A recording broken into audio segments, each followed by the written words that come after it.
We've got a great panel.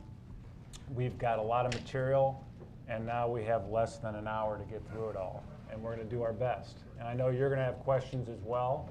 And I hope you'll feel free to use your cards and put questions on and raise your hand after you've got your questions, and somebody will come around and pick them up, and then we'll try to get to those. But we do have a lot of material on our own. The quicker that you can get questions to us, we'll do our best to get to those questions from the audience. I know a number of you have also submitted questions already pre the panel, and we'll do our best to get to those as well. As I said, we've got a great panel. I'm just going to do some brief introductions. Starting off right to my right, we have Jeff Dick, who runs the Water Institute at Youngstown State University. Many of you know him already. He's does a great job at the Institute, does a lot of speaking throughout the region, and he really is an expert on oil and gas, and particularly shale energy. And then Charlie Gray is to his right, and he is a member of our intellectual property group. And I'm really excited about Charlie's involvement because this is the first time that we've really tried to get at what's cutting edge, what's going on the technology front in oil and gas. And then Ted Esborn, to Charlie's right, he runs our environmental practice, and he's become an expert on these water-related issues with oil and gas. And then to his right is Jeff Huntsberger. And we like to say here at McDonald Hopkins that we've been involved in oil and gas for a really long time. And Jeff is really the guy because of Jeff. But I don't want to say anything about his age. We'll just say that he's been doing this for a lot of years, way before it was shale energy, when it was oil and gas drilling. And now he's definitely one of the leading experts on shale energy in the region. So we're going to jump right into it. These initial questions, we're going to have the answers be a little bit longer. And then the follow-up questions will have shorter answers, and again, we'll start getting to your questions as well. So, Jeff, we're going to have you lead off, and even though this seminar is devoted to water-related issues, we always start these forums with a general overview of what's going on with shale energy, not just in Ohio, but broader regionally. And basically, is it still the real deal and everything that people said it's going to be? Yeah. Well, absolutely. In my opinion, at least, everyone can make up their own minds on it. And we've had 7 of these because things change dramatically. Things change certainly on a monthly basis, let alone on a yearly basis. 3 years ago, if you would ask perhaps yourself about fracking, about the Utica, were you familiar with those words? And today you can't even listen to TV or radio station, National Public Radio, the local news. Everybody's talking about fracking. Okay, we'll come back to that term. But so what's going on out there? Here in northeastern Ohio, things have been pretty quiet. There was a time when about every farmer in Jaga County had somebody knocking on his door to sign a lease. That activity has really gone down, but it's headed south, and there's certain areas that are very busy. We all thought that this was going to be the Marcellus Shale 3 years ago when we came in. If you knew anything about what was going on in Pennsylvania, you kind of thought, okay, maybe Ohio's got a shot. That fizzled out, but the Utica took hold. And so in Ohio and the Marcellus, we have only 18 wells which have been drilled, only 2 rigs active in that. In the Utica, we currently have 953 horizontal permits. This is as of Friday, coming out of ODNR, the Division of Oil and Gas Resources. 597 wells drilled. There are 34 rigs in the state of Ohio, and that's really just about at its maximum right now. These rigs drill now. They'll get a well done in 14 days. It used to take sometimes a month, 2 months. They're really learning it. The technology is getting better and better all the time. That's why our IP group, guys like Charlie, are really important to what we're doing in it. So they'll drill down 8,000 feet, 8,000 horizontally in 14 days. It's pretty amazing. So where's the activity been if it hasn't been up here in northeastern Ohio? Well, you've probably all heard about Carroll County. 325 permits in Carroll County, 139 in Harrison, a lot of concentration in Columbia, Noble, Guernsey, Belmont. Chesapeake remains the dominant player. They have 111 producing wells, 529 permits. The next player behind them is Gulfport, who's growing rapidly, but they have 11 producing wells and 86 permits at this point. Other drillers include Ontario, CNX Gas, Hess, Rex Energy. So what are the results to this point in time? Currently, the state of Ohio only requires reporting to go on a yearly sort of basis. And what came out in the spring was really kind of disappointing because there was no real indication about how much of the production was natural gas, methane, versus natural gas liquids. We got a ton of natural gas around, which is great for industry, a little tough on the drillers. It's hard to make money out of it. In the Utica, the key is the natural gas liquids. The butane, the propane, the ethane, these are all products that can be used in manufacturing, and they have a substantial amount of value. The pricing on methane, as I said, is very low. This is really required around the country, required producers to be very efficient in their production and to save money as much as possible. Water recycling is a large part of that, and that's really today's topic. The water resources that we have. I also want to mention Illinois and Michigan. Those are two other states in which McDonald Hopkins has offices, and there is shale in both of those states. There's so much activity around the rest of the country at this point that it may take a while for Illinois and Michigan to be developed. I think Illinois will happen first.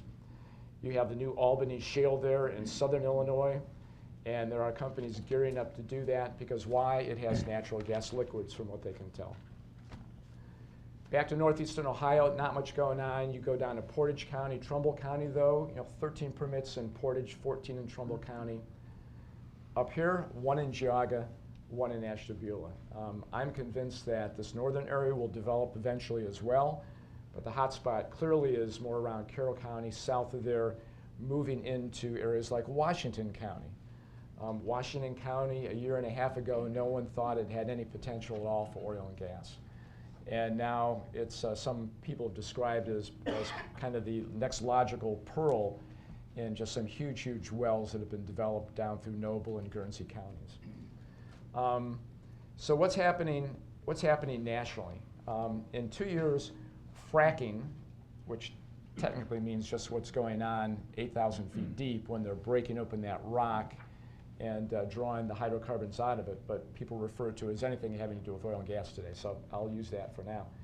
In 2 years, fracking has nearly renewed 20 years of decline in U.S. oil and gas production, just in the course of 2 years. 30% of U.S. domestic oil and gas reserves are now understood to be in shale. 60 to 80% of all U.S. drilling operations in the future will require fracking. The U.S. is on pace to top Russia as the world's largest producer of oil and gas combined. So we're talking about oil and gas combined, not just oil, which the Saudis, of course, have a great deal of, but you combine those two hydrocarbons, or really within the next year will be the largest producer in the world. Those of you who remember the 80s, it's unfathomable, who would have ever thought it. U.S. imports of crude oil have fallen 15%. U.S. imports of natural gas have fallen 32%. It's interesting that oil prices have stayed about the same. Oil is very much an international commodity. It can be shipped, it can be transported much more easily than the light molecules like natural gas can be. So natural gas tends to be a very local commodity. It's about the third of the cost here as it is in Europe because we have a lot of it. The next question then in the United States is, will we be exporting natural gas through LNG facilities? There seem to be a lot of plans for that. Internationally, very quickly, it remains very controversial in a lot of countries. It's banned in France. It's controversial in South Africa. The Chinese want to have it, but they don't have enough water right now. And it's pretty clear that U.S. technology rules in all of this. No one can do it without our technology, and that puts us in a very good position. So some good news on that front, Mike. Thanks, Jeff. Well, let's go back local to Jeff Dick. And Jeff, I've always admired your background because you spent so many years in industry and then you went into academia and now running the Institute. But give us an overview of how the Institute is impacting the industry. Yeah, sure. Just to give a little background on Youngstown State University. Youngstown is a town out in the eastern extreme of Ohio that after the steel industry declined, a lot of people kind of wrote it off. But it's interesting that this perfect storm, if you will, of oil and gas in an old Rust Belt city and a university with a lot of frustrated faculty because there weren't a whole lot of local opportunities. All these things all came together, and for years, well, a couple of years, I would look over at Pennsylvania and what was going on with the Marcellus Shale and thinking, wow, that's pretty neat. I know Ohio has some shale potential. And it wasn't until one of my students came to me that had graduated, was working in the local industry, came to visit me and asked me if he knew I had a farm in Columbiana County. He asked me, have you been approached about leasing? I said, for the Utica? And he goes, yeah. And yeah, within about a month, I had the first person knocking on my door, and then many followed. But getting back to YSU, the university has changed quite a bit in the last 10 years. We've gone to be what's known as an urban research institution. We established the first college of STEM in the state of Ohio, and what that has enabled us to do is build a synergy between engineering, chemistry, geology, environmental science, all the different STEM disciplines. And one of the things that came out of the early stages of the Utica and Point Pleasant here in Ohio was my dean came to me and said, well, you got an oil background, you work in water, that's where your research is. He goes, what do you think about starting an institute here at the university to promote oil and gas? And I said, that'd be great, but I don't think we really need to be promoting oil and gas. What we really need to be promoting is the water end of the deal. And he looked at me with a question mark, but I said, that's what really is going to be the big issue going down the road. And it's obvious because Ohio has this very rich resource of water. If you take the Great Lakes and the rivers, we've got the largest water resource on the planet. And it'd be easy to take it for granted, but we also have a very knowledgeable citizenship of the state. And so things are going to go, they're going to go forward here, but they're going to go without, it's not going to be without people looking at it and going, hey, we need to change how we do things. And the Institute is there to help provide that kind of guidance, the research and whatnot to develop best management practices and promote public policy. Recently, like in the last month, we established the Natural Gas and Water Resources Consortium Member Agreement.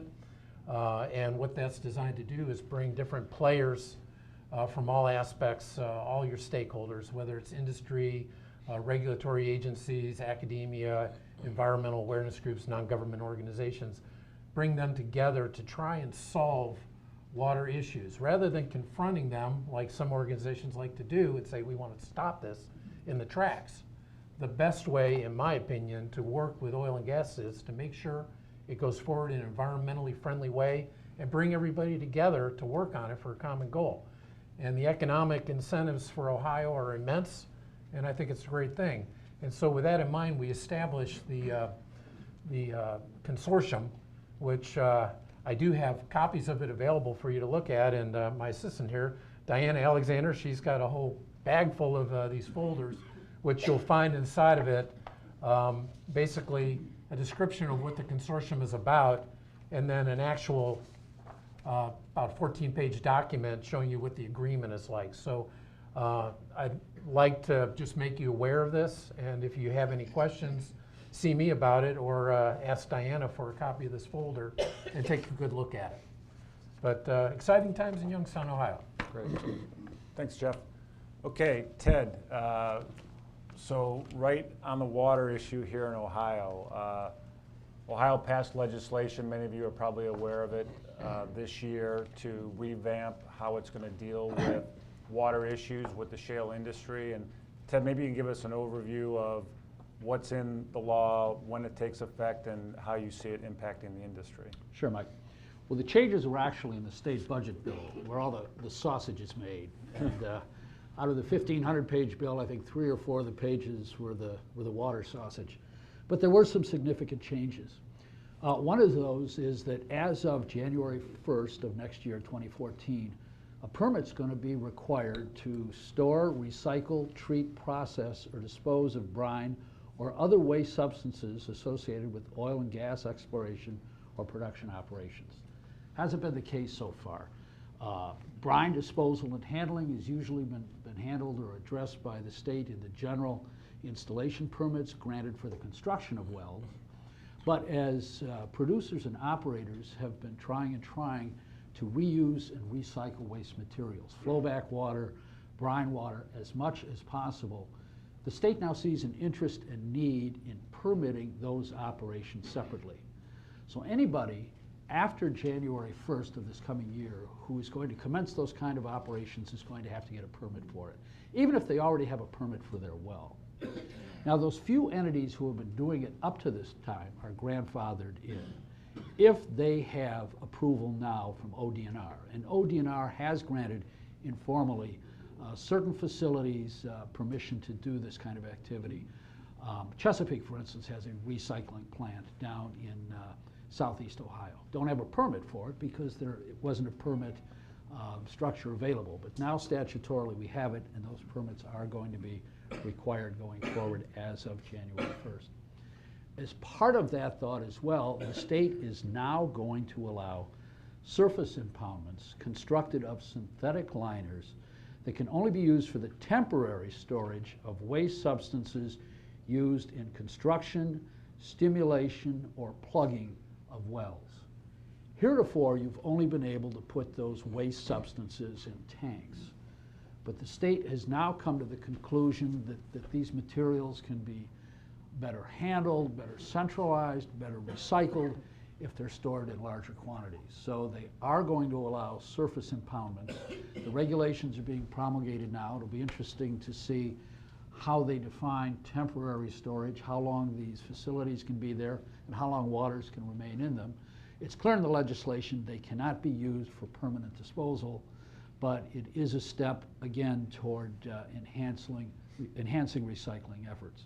Hey, Ted, real quick, you did an article a few months ago about the different types of water that's involved with fracking, and you just mentioned brine, flowback, produce water. Yeah. So just real quick, what are the types of water for the audience so that they know? Basically, I mean, two types really. I mean, there's flowback, and that's from fracking fluids that are used to stimulate a well. You know, those are where you take anywhere from 4 to 8 million gallons of water, add proppants, add various chemicals, pump them down into the hydraulically drilled shaft, and you know, once the well is ready to produce, then those waters are recovered. And those are referred to as flowback waters. And you might see, anywhere from 20 to 40, even 50% recovery of the fracking waters that you pump in there. There are then what are called production or produce waters, and those are the waters that are actually produced when product comes up. It might be 2, 3, 10, 15, 20, up to 40, 50 gallons a day. But those are the distinctions. And the produce waters are waters that are down at those depths where the hydrocarbons are being mined naturally. Those are waters that are already down there.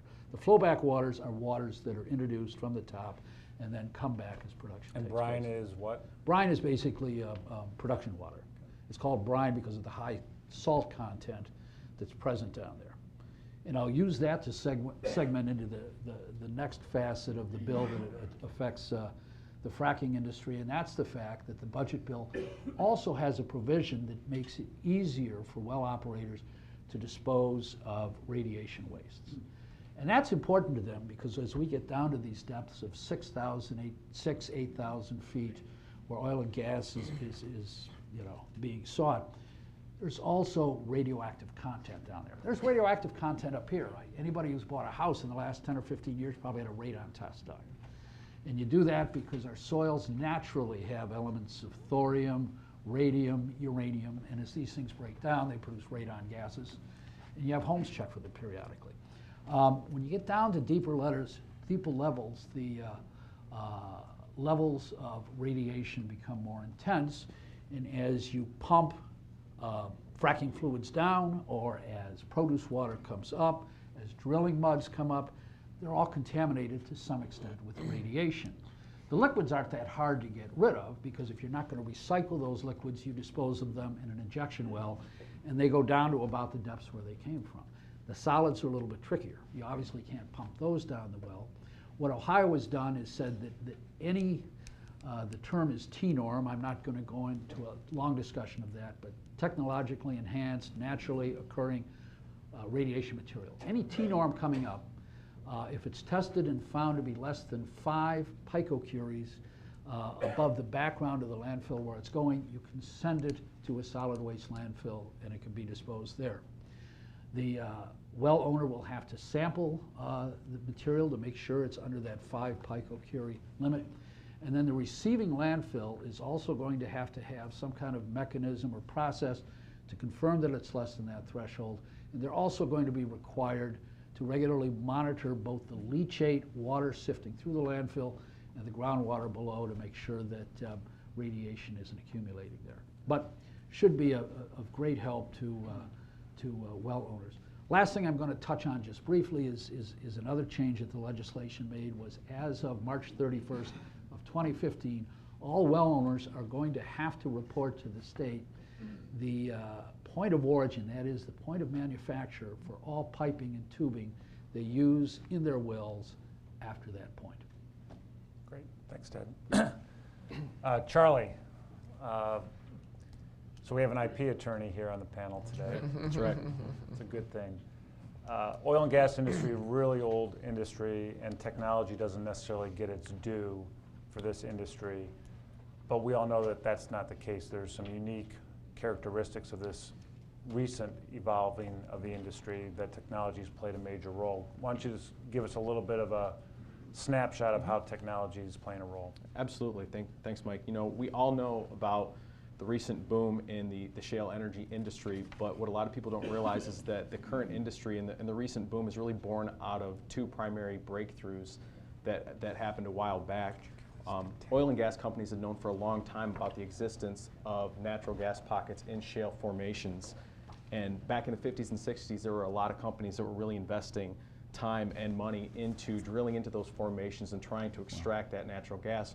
But the problem was that they could not make their wells economically viable. They couldn't pull out enough product to justify the cost that they were putting into the wells. So a lot of these companies started to back out and really gave up. And there was really one company that stayed in the game and was persistent. Mitchell Energy and its founder, George Mitchell, was very persistent and determined to find a solution. And he eventually refined a method known as light sand fracking, which was fracking that included sands and other chemicals in the frack water.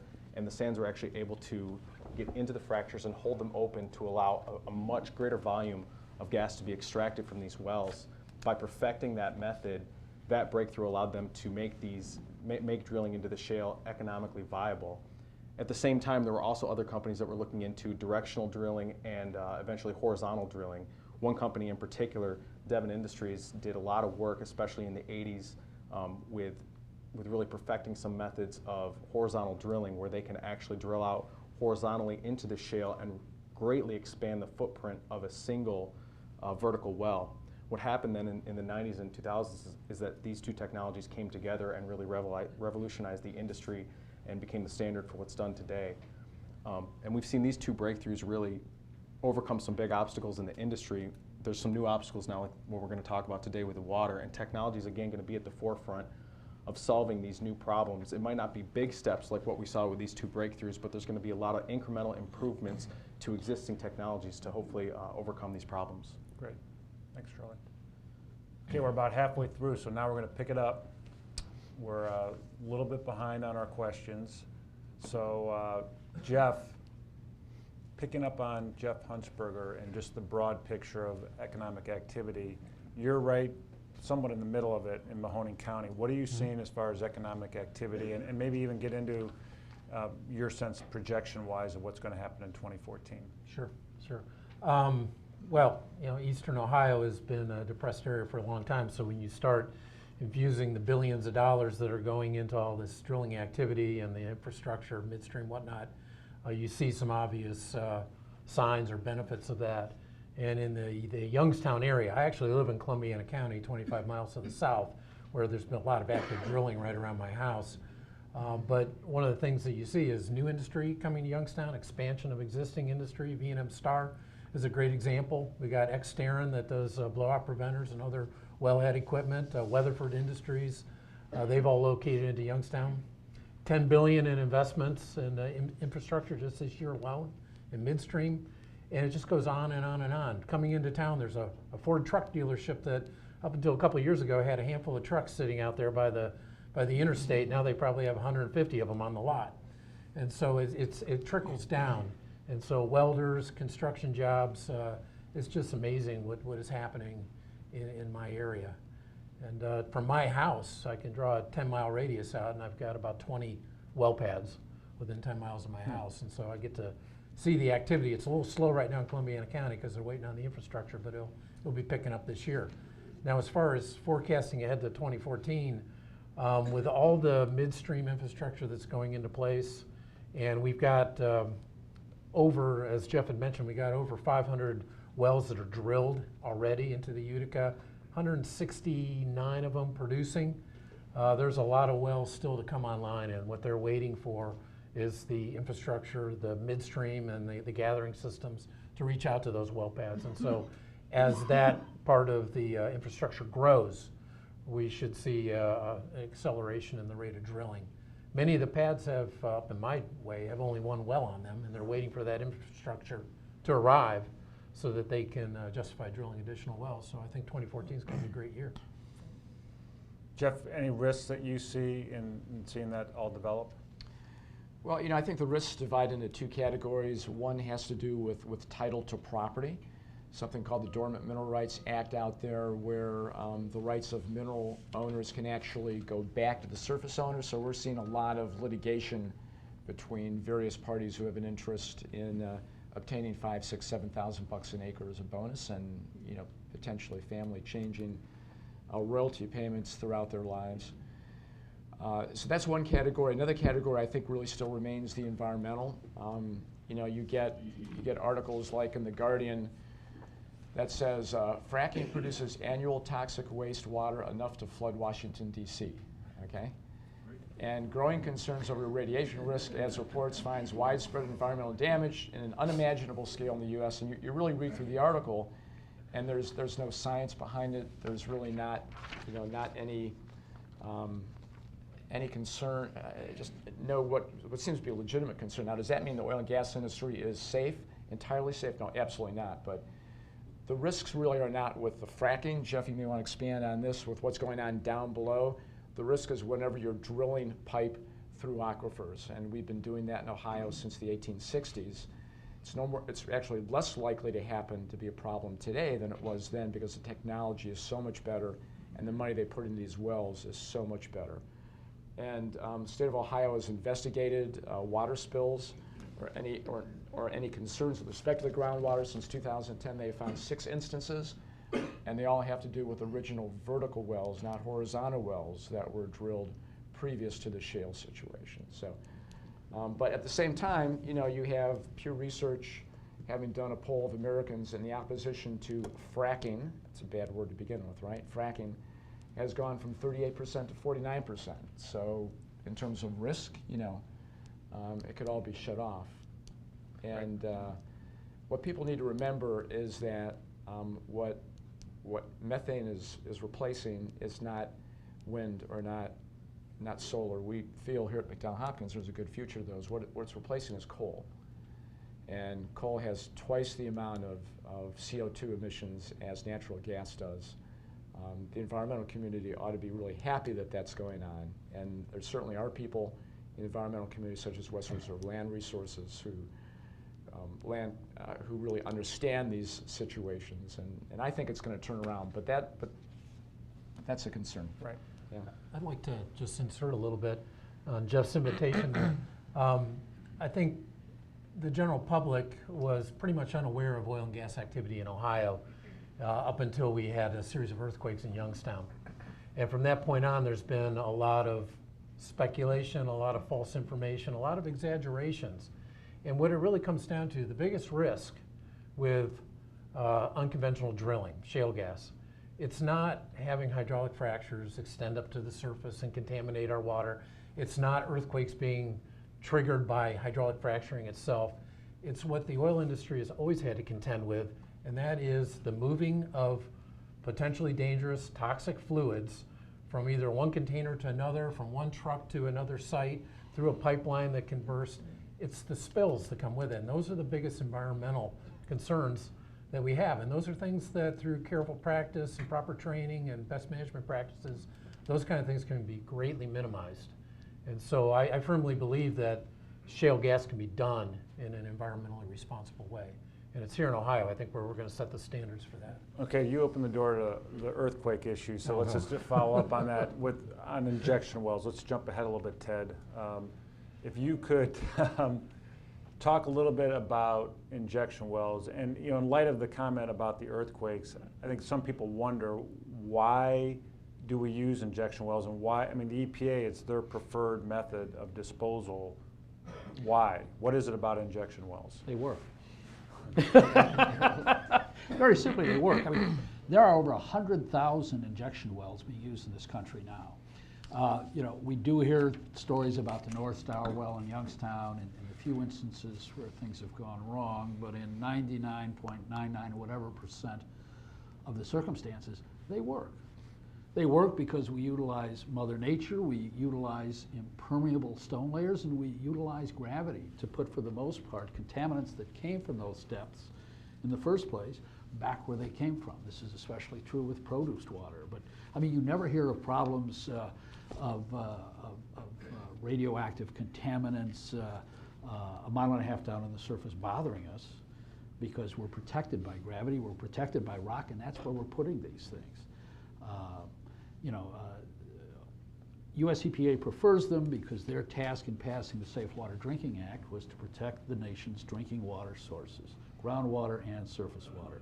The best place to put that stuff is away from those sources, and they've determined that it's below those sources, well below them, not at the same level of them, not on the surface, a mile or more below. Right, so our first question was, how long has Ohio allowed injection wells, and is there any movement to ban injection wells in Ohio? There's a reference to the fact that they're banned in Pennsylvania. I don't think they're banned in Pennsylvania. They're not banned in Pennsylvania. Right. I believe, and Jeff, if you know more about this, chime in, but they're not banned. The reason there aren't that many is the geology just doesn't favor them. It's a very 7 injection wells in Pennsylvania. Yeah, it's And it's Pennsylvania. the geology. Pennsylvania would love to have more injection wells, or at least a lot of people there would, but they just can't do it because the geology. Once you isn't get into the conducive to it. folded Appalachian Mountains, there's just too many pathways for those fluids to move to I other mean, places. Injection wells have probably been in Ohio since, oh God, I don't know, the 40s, 50s, 60s. They've been authorized or permitted since the mid-80s. In 1980, the US EPA promulgated their underground injection control program that categorized Class 2 wells for oil and gas wastes, the disposal of them, and primacy or enforcement for that program was passed on to Ohio. It was either 83 or 85, but I think 83. And Ohio has run its own program since that time. Pennsylvania, on the other hand, since they have so few wells, if you want to site a well in Pennsylvania, you have to go through US EPA. Much longer process. Okay. All right. So Jeff, still on injection wells, the argument I've heard is we have the Great Lakes Compact, which says that water in the Great Lakes watershed has to stay in the watershed.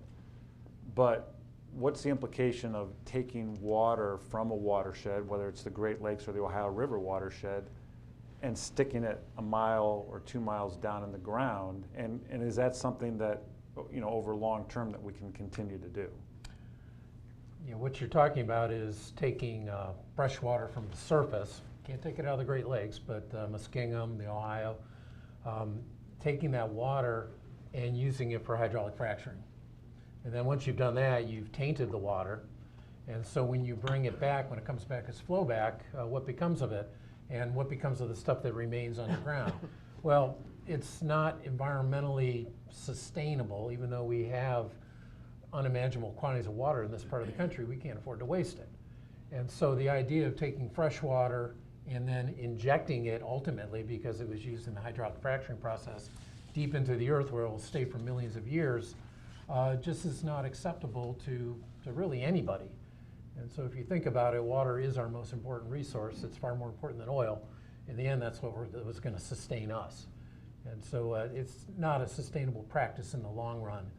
But with that said, Ohio has tremendous capacity for additional injection wells. And so we will see additional wells being drilled. I think there's about 40 permits out there that are either been approved or are pending. And so we'll see an increase in injection wells being installed in Ohio over the next couple of years.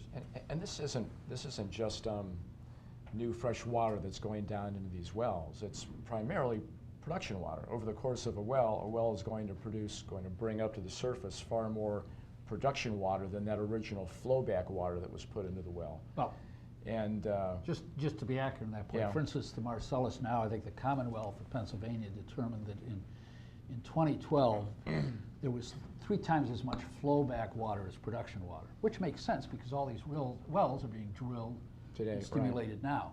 By 2019, they project that produced water will surpass flowback water in terms of volume to be disposed. And that's not because flowback water is going to taper off or go down. They still project rises, but the level will level off. But as these thousands of wells in the Marcellus come into play and are producing 20, 30, 40 barrels of produce water every day, eventually that amount of water is going to surpass the amount of... Right. So the short of it is much of the water that is being put down in the deep injection wells came from that, just about that deep in the earth, right? It's not, it's not just all fresh surface water which is being placed down there. And even the flowback water is being reused 4, 5, 6 times. Yeah, and Ted, you may want to talk about that and also talk about, really what's going on with respect to even potentially the production water, and in some places actually potentially using production water for the drilling itself. Well, as I talked a little bit about the changes in the budget bill, I think what we're going to see is a real jump in large-scale recycling. I talked about these surface impoundments that the budget bill now enables. Pennsylvania has some of these now as large as football fields. I mean, we've been trying to manage these wastewaters in tanks. They've decided, it's much easier logistically to assemble them in one place, treat them, reutilize them from one place. So you're going to see, I believe, surface impoundments like that here. We just learned this morning that not only are we growing the scale of where we store this stuff, we're going to grow the scale of how we move it. Because the Coast Guard just this morning approved the use of barges to haul oil and gas well waste. It's a decision that's been kicked around by the Coast Guard and the administration for the last 2 years. We don't know the details of the decision. All we saw in the release was that certain qualified vessels are now going to be allowed to convey wastewaters from the oil and gas industry, not just here in the Utica and Marcellus, but also in Texas, Louisiana. Much more efficient way of handling these things. A typical Ohio River barge will carry as much waste product as 1,050 truckloads. So, yeah. So let's Charlie, we're getting into alternatives to injection wells. So let's talk about maybe some new technology out there that could give us alternatives. Yeah, there are a lot of new technologies that are coming out, especially for recycling the produced water. As Ted mentioned, over the life of these wells, there's a lot of produced water that's going to be coming back up. So if we're able to recycle this produced water and use it, especially even for new fracking, it can be a great savings. The good news is that the technology exists today to recycle that produced water. The problem is that there's several barriers that are preventing that recycling from really being implemented industry-wide. The biggest barrier really still is cost. For a lot of companies, it's still cheaper for them to re-inject than to recycle their water. The goal and the hope is that with some of these new technologies coming down, they can reduce the cost and make it more viable to actually recycle the water. Another barrier is that the composition of produced water varies from location to location. So what that means is that one filtering process or system that might work in one place might not necessarily work somewhere else. So these new technologies have to account for variations in the composition of the produced water. From a filtering standpoint, as Ted mentioned earlier, the primary contaminant in the produced water is going to be salt or saline. So you have to be able to remove the salt or saline. There's also other things in the produced water. There's minerals, there's calcium, iron, magnesium, and there's also hydrocarbons. There's dissolved gases within that water. The primary issue, though, is really removing the salt. There's 2 primary technologies that are used for removing salt from water. There's distillation or evaporation, and then there's reverse osmosis, where you pump water over a semi-permeable membrane, let the water go through and keep the contaminants out. A lot of the new technologies we're seeing are actually improvements on these 2 technologies. And we're seeing a lot of companies that are coming out with actually portable filtering systems that can be parked right at the drill site that use these improvements and help them filter the water right there. I'm going to touch on just a couple quick examples of some new technologies that we're seeing in this area, but this is just a taste of really what's coming down. There's a company in Texas called OmniWater that is, they're using a complex array of sensors to actually monitor the produced water as it's coming in and determine the composition of that water. And based on that composition, they're then adjusting up to 8 different filtering systems to make sure that that water is properly filtered. So their system is actually set up to compensate for the variation in composition levels of the produced water. Another company in New Mexico called Altella, they've developed a system. It's essentially a distillation system, but unlike a lot of current distillation systems or even reverse osmosis systems, they don't have to use high pressure here. Usually in distillation, you use high pressure to lower the boiling point. But what they've done here is they've removed the high pressure, so they're able to pull out the motors, the high-grade materials that you need in high-pressure systems. That reduces the cost. And the way they do that, the key here is that they actually use the heat that's let off during condensation and use that back to help with the evaporation. It's a very, very energy efficient system. They're using it right now. They're seeing very high efficiency and very effective, a high effective rate with this as well. And there's also advancements that are being made in removing the gases and hydrocarbons from water, which is something that needs to be done as well. Actually, there's a company, a startup company that our group is working with here that has some new methods that we are filing different patents on that uses sonification for removing methane and other gases from water. Essentially what it does is it applies an acoustic field to the water. The acoustic field causes agitation in the water, which then creates low pressure regions that collect the gases. When you get enough of the gases collecting, they're able to become buoyant and actually rise up out of the water. So these are just a few examples of some different technologies that are going to help us in recycling the produced water, but there's a lot more, and the goal is that hopefully these will really lower the cost and make it a more viable option. That's a great overview. So if I'm hearing you correctly, there's still residual material, whether you're using reverse osmosis or some sort of evaporation system. And I know that there's, Ted, I think you mentioned it, this issue with radioactivity and radioactive material as the residual material. So what happens to that? And whether, Ted, whether you or Jeff Dick, I mean, does that material end up in a landfill? I mean, are there separate issues with this radioactive material? Well, if it's in liquid, it goes back into the deep injection wells. I mean, if it's still entrained in the water, that's where it will go. If it's in a solid form, Ohio has just made it easier to take low radiation levels of that solid form and send them to solid waste landfills here. If it's above that 5 picocurie level, there are ways to dilute it. And the legislation passed in the budget allows landfills to apply for authorization from the Ohio Department of Health, who grants that authorization to actually do the dilution on site at the landfills if they so choose. Otherwise, if you don't have a landfill alternative available, you have to send it to a low-level disposal facility. I think the closest one to here is in Michigan. I think also ideally, we'd like to see this filter cake or salt cake that comes out of the distillation or reverse osmosis process used by industries. There's plenty of good metals in there, bromine in there, but one of the problems that comes with that is concentration of the norms and T-norms. Right. And so it's got to be made safe for industry to be able to work with this stuff. So right. There's a lot of nice developments out there happening. I think Nettle just released a paper at the beginning of October talking about a process that they're working on that will actually help remove the norms from those salt cakes. And Jeff, I found it interesting that distillation actually can remove the radium from the water, so that that water that you end up with after the distillation process is completely free of radioactivity. You take it out the same way you do chloride. I had no idea. Yeah, it's being emitted by the radium, so if you remove the radium, you've removed the source. Yeah. All right, so it sounds like recycling is viable. Why don't we recycle all of the produce water and flowback water? Or are we recycling most of that water today?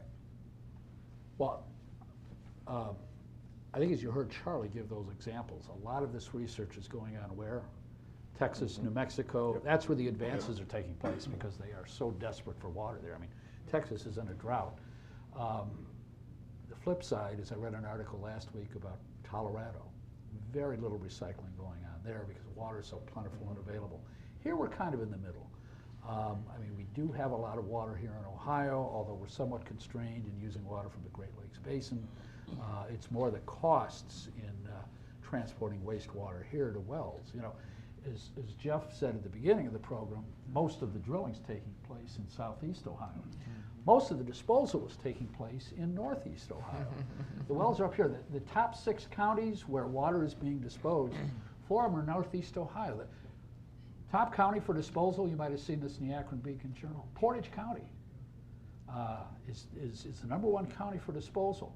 The other 3 in the top 6, Ashtabula, Stark, and Trumbull.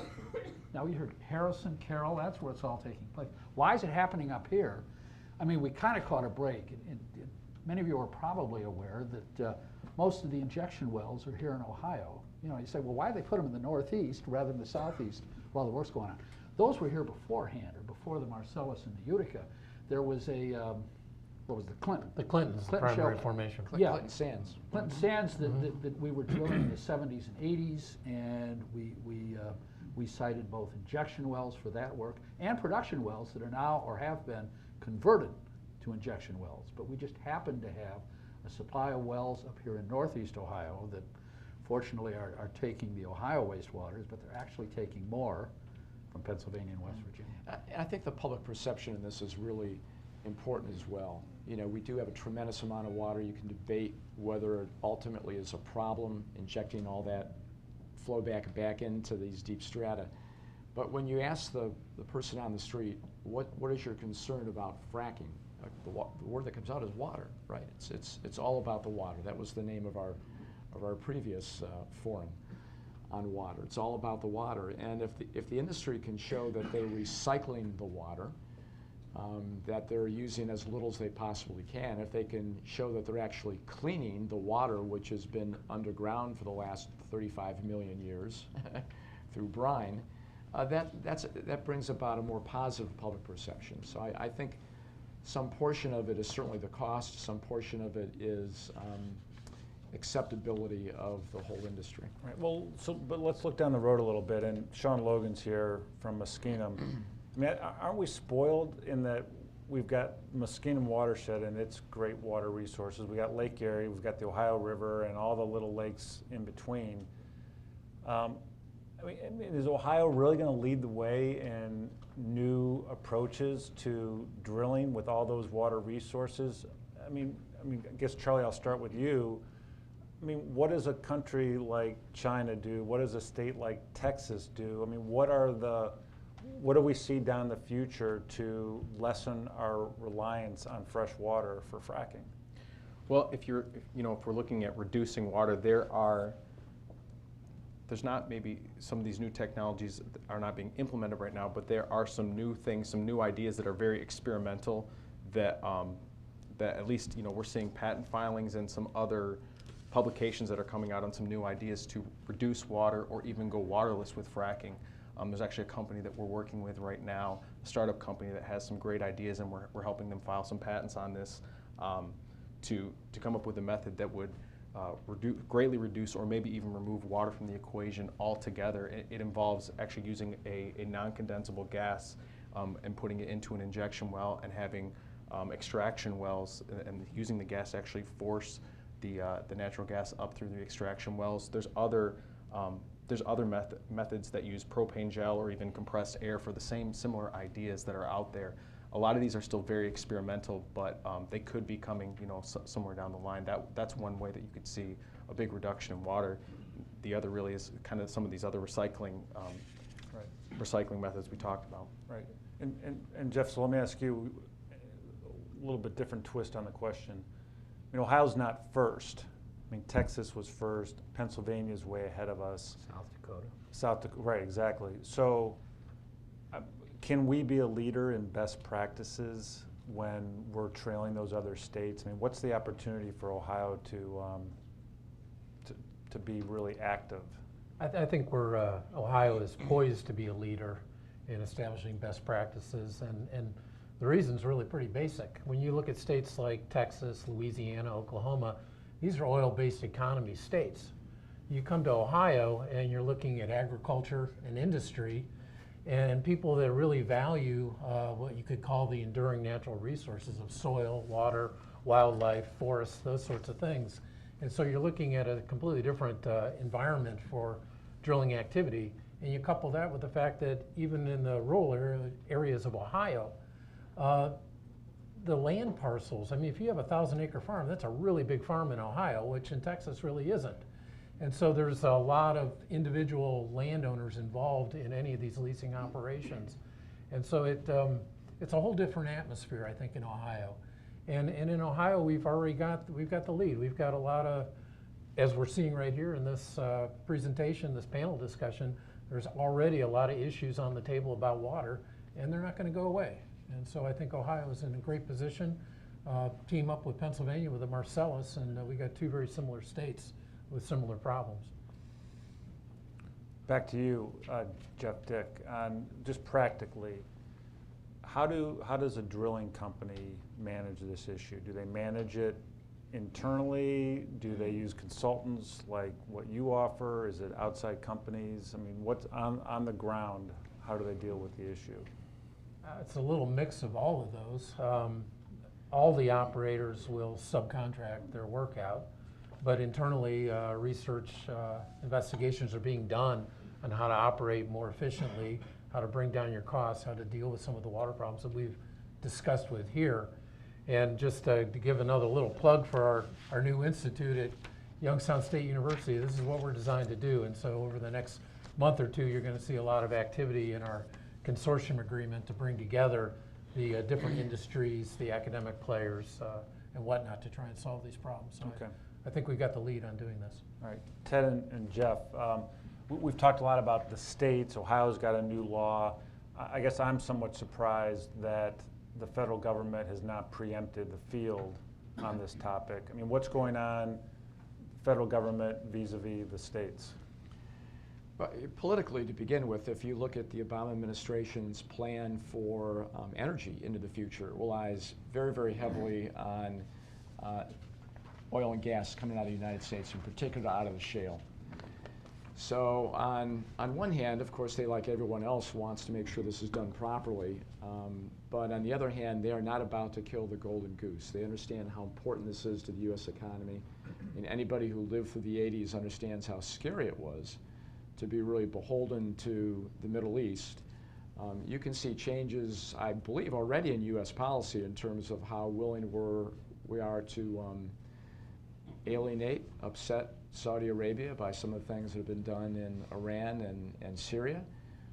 You know, 5 years ago, 10 years ago, that might not have happened. So there's a big change going on. Yeah, historically, the federal government has never had a real interest in regulating in this area. I mean, when RCRA, which is our national law that deals with hazardous waste, was passed in '76, and the EPA was asked to define the listed characteristics of hazardous wastes, oil and gas waste were exempted. When the Clean Water Act, the construction permits for construction sites over 5 acres was passed, oil and gas well sites were exempted. Even now, you know, the US EPA has this large study ongoing. Congress asked them to do it in 2009 to determine the impacts of hydraulic horizontal fracking on freshwater resources.